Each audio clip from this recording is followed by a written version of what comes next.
The tax bill and tax in Nigeria has posed a lot of challenges to people depending on individual understanding. A lot of people from different parts of the country have complained about the tax bill, while some persons are jubilating and some persons are excited. We know that a lot of people are saying this is going to at least handle the issue, the problem of multiplicity in tax payment, where you have a lot of people walking to your business place to collect tax, different kinds of taxes.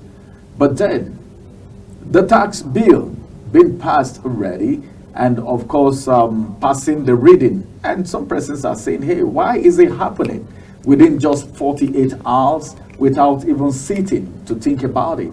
All these things are just moving on. Some persons have reacted.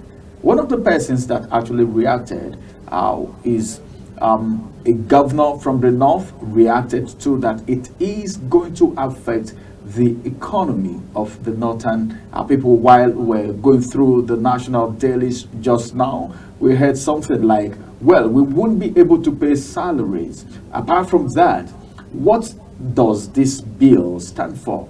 How is tax in Nigeria? What is the policies all about? What are the policies all about? What about the politics that comes with these policies? We're looking at the tax reform for today, especially the tax bill is what we're looking at. And we have an expert in the studio this morning who is actually going to be adding his voice to the conversation. His name is Dennis Adesanoye. He is, of course, an economic and data analyst, and he's right here with us this morning. It's good to have you this morning, Dennis. Good morning, Mr. Ramsey. Nice to be here. It's nice to see you, and we're talking about this tax reform, the tax bill, the complaints, matters arising. A lot of people are saying so many things about it. And someone told me something. He said a lot of people don't even understand what this bill is all about, what it is about to address, and what the situation is. So, what is your take? What do you think about this bill, as a matter of fact? Well, thank you, Mr. Ramsey. First of all, when we talk about the Nigerian tax bill that's really generating a lot of controversies over the country, I think it's better to start by really talking about the issues in the fiscal space in Nigeria. As we all know, there are many policies in economy. For example, we have the fiscal policy, which controls the taxation aspect and the government expenditure. We have the also some policies that are in nature, monetary, which is called monetary policies. They are talking about CBN increasing MPR and all that, monetary policy. We have trade policies. We also have foreign exchange policies. So, for a country to really move forward, we need, when you bring about when you bring about important monetary policy, you also need commensurate fiscal policy to accompany these policies from the monetary side. So that's why we have this Nigerian tax bill. So to me, the bill is really to stabilize, to lay foundation for fiscal stability in the country. Okay, fiscal stability in the country. Yeah, what I mean by fiscal policy is that, for example, there's a very big problem which has been affecting or impeding the efficiency of tax system in Nigeria. This same problem has also been negatively impacting on revenue collection in the country, both at the federal side, at the state side, and also at the local government side. This monster is tax multiplicity. So this bill seeks to really bring to an end tax multiplication in Nigeria. All right, when you talk about tax multiplicity, it means paying multiple tax, if I get you correctly. So how is this bill going to address tax multiplicity, having to pay multiple tax, irrespective of the kind of business you're doing, you're paying multiple tax, which is not good for individuals who are doing businesses. So how is this bill how is it going to correct or address this issue? Thank you very much. Actually, the matter remains that this tax multiplicity means that you have various tiers of government, various agencies coming to collect taxes from individual, from companies, from enterprises. So this has really impacted negatively on the survival of especially the small and medium scale enterprise. The issue is because of two things. Let me clarify it. We have many tax laws in Nigeria, many tax provisions laws in Nigeria, which are divided into two. The first is that we have some tax specific laws. These are laws that are made for taxation. For example, you have the Company Income Tax Act, you have the Personal Income Tax Act, you have the VAT Tax Act, the VAT Act, you have the Stamp Duty Act, Capital Gain Tax, and all of that. These are really tax laws. Also, you have some laws that are not tax specific, but that have tax provisions in those laws. For example, you have the Naseni Act, you have the Lottery Act, you have the Company and Allied Matters Act, we have the Tertiary Education Trust Fund Act, even the Petroleum Industry Act, and all that. These are not tax laws, but they have provision for tax laws. So in the bid to implement this tax provision by different tax agencies, different tiers of government, from these two tax provision, that's why you have multiple taxation, because you have the taxes not contained in one document. You have taxes that are specifically meant for, laws specifically meant for taxes. You have laws that are not meant for taxes, but they contain tax provisions. So in the bid to really collect, to implement this tax provision, they unintentionally, multiply taxation. So these bills now seek to really solve the issue by codifying, by codifying all these tax laws into a single document, which will be called the Nigerian Tax Act, when actually passed into law by the National Assembly. President Tinubu brought out a committee which is called the Presidential Committee on Fiscal Policy and Tax Reforms. So this committee headed by Taiwo Oyedele has been working since last year. So they're able to bring about some recommendations.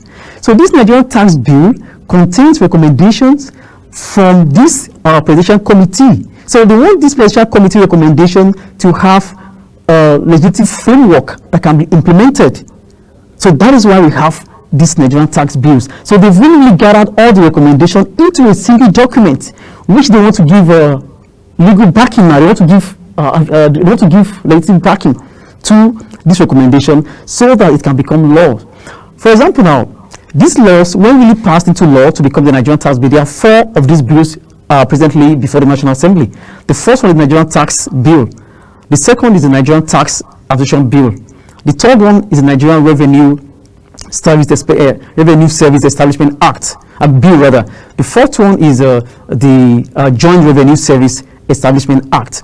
So with this bill seek to codify all these tax laws, both the non-tax laws and the tax specific law, into a single document, so that you now have different chapters made for each tax type in that single document, which will be called the Nigerian tax type. For example, you have the Stamp Duty Act to be in a chapter, Personal Income Tax Act to be in a chapter, Company Income Tax Act to be in a chapter, VAT Act to be in a chapter, Capital Gain Tax Act to be in a chapter, so that different agencies, different tiers of government will not be overlapping their tax functions, so that companies now will not be paying tax to A. Tomorrow, B come to ask for tax again. Other agencies come to ask for tax again. So that's what this document, that's why this bill seeks to solve the issue of tax multiplicity. Oh, okay. Having said that, there are some politics, all right, that is coming out of this tax bill now. Like Atiku Abubakar said, well, what's happening? How come within 48 hours this bill is gaining a whole lot of attention? Then apart from that, we are also talking about the fact that as a matter of fact, some persons are saying this bill, if it passed, is going to support some parts of the country more than the other parts. Maybe the West, the South I get your point. will benefit more probably than the North. Okay, all of these are politics coming in. What do you think about that? Is that really going to be the case? Thank you, Mr. Ramsey.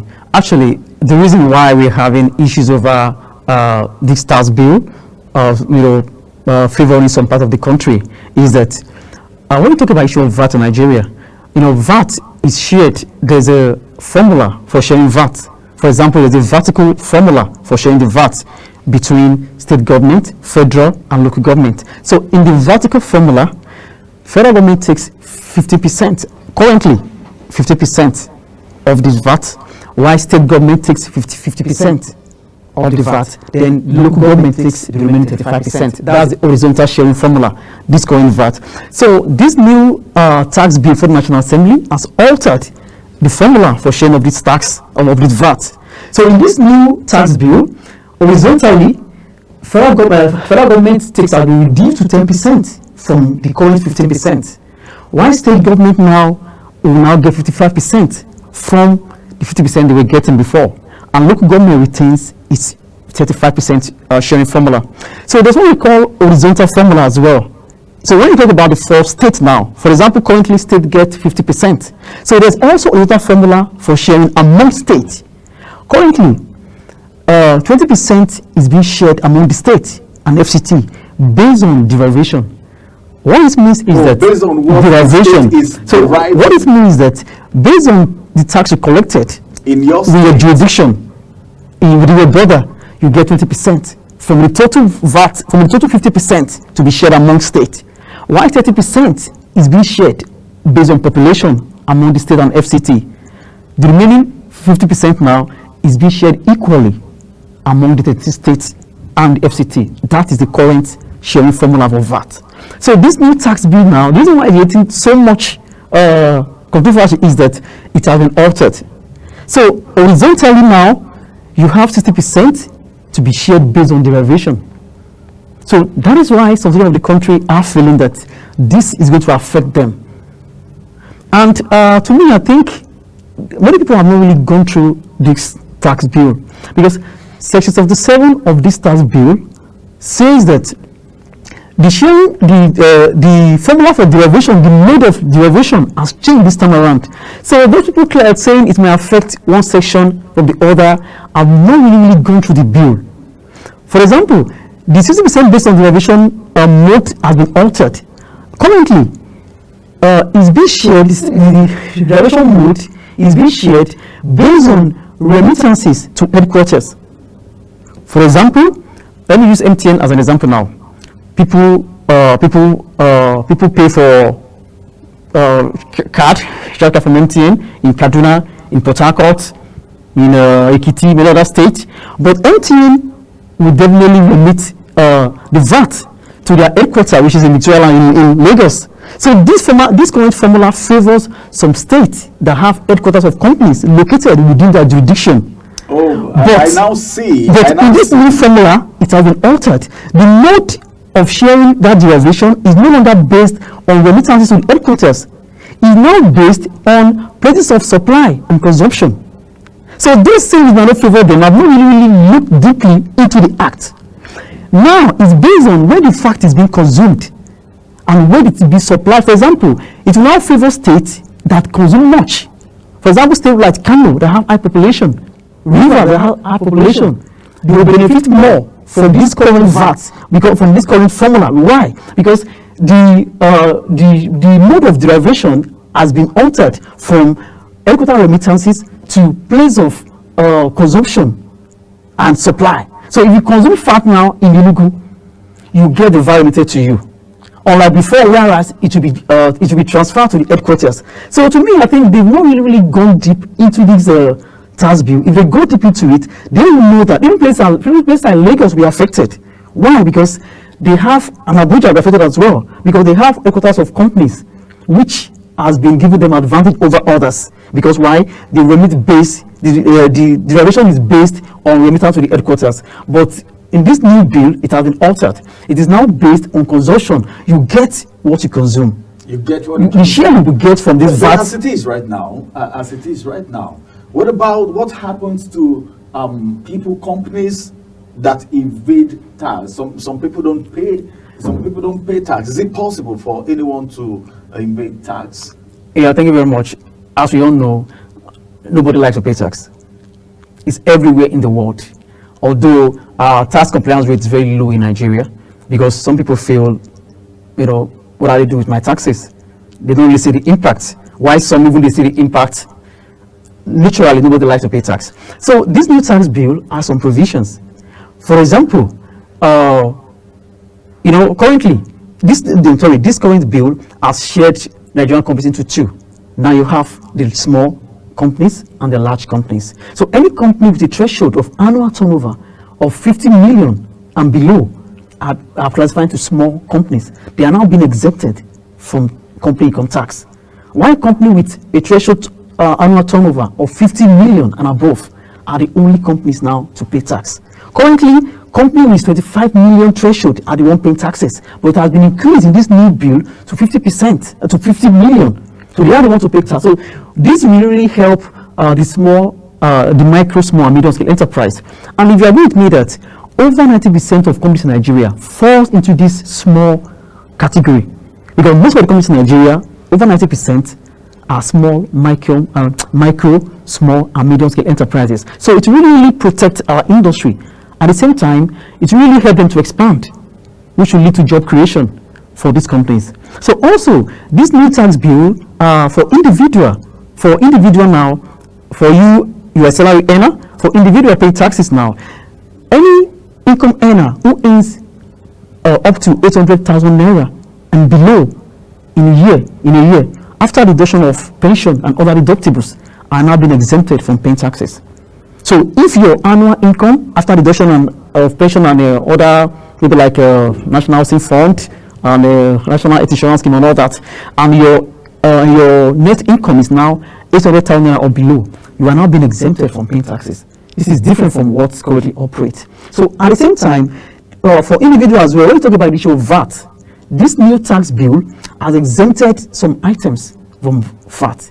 These are the items that have a direct exigency impact on common people.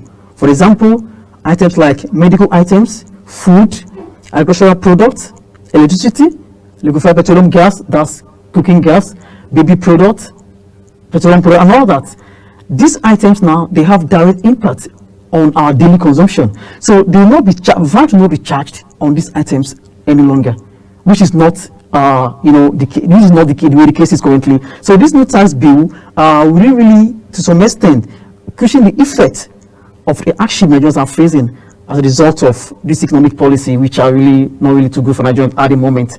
So it has a lot of good advantages for the people when you talk about these new tax bills.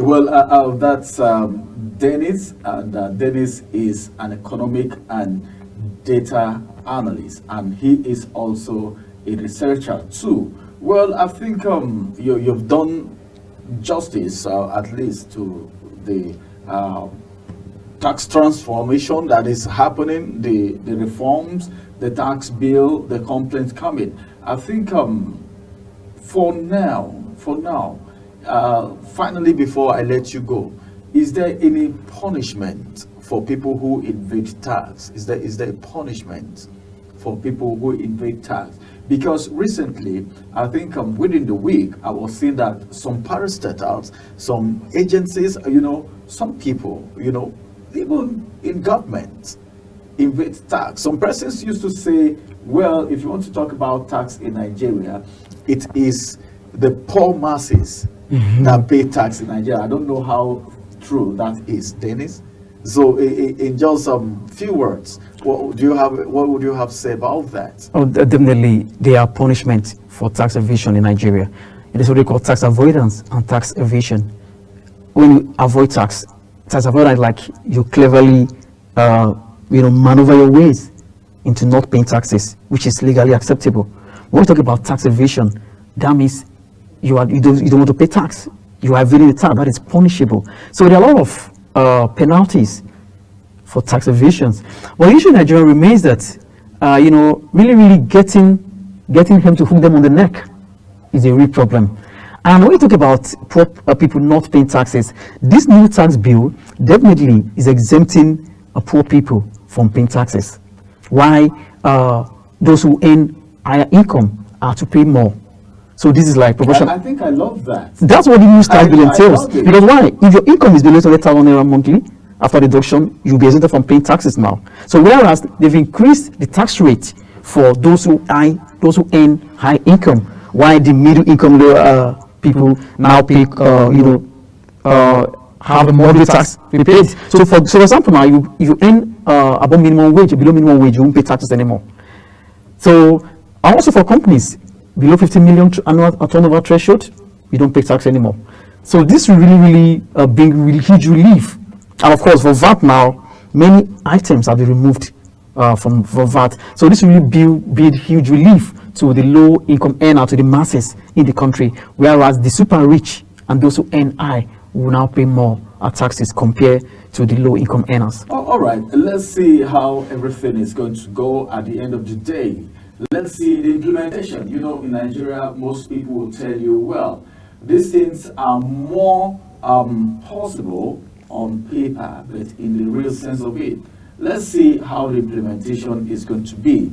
What is going to be the supervision process? How are these people going to be held accountable if they run away from paying tax, avoid tax payment and all of that? Then if it will address the issue of the hardship going on right now, especially for business owners. People can't even do businesses anymore because there is no power. Apart from power, there's no fuel. There are so many things serving as impediments to businesses, operation of businesses in Nigeria. If this tax bill is going to address all of that, beside the politics and the policies that is coming with this tax transformation, let's see where this will take us at the end of the day. Thank you very much, Dennis, for coming on Global Morning today. It's my pleasure, Mr. Ramsey.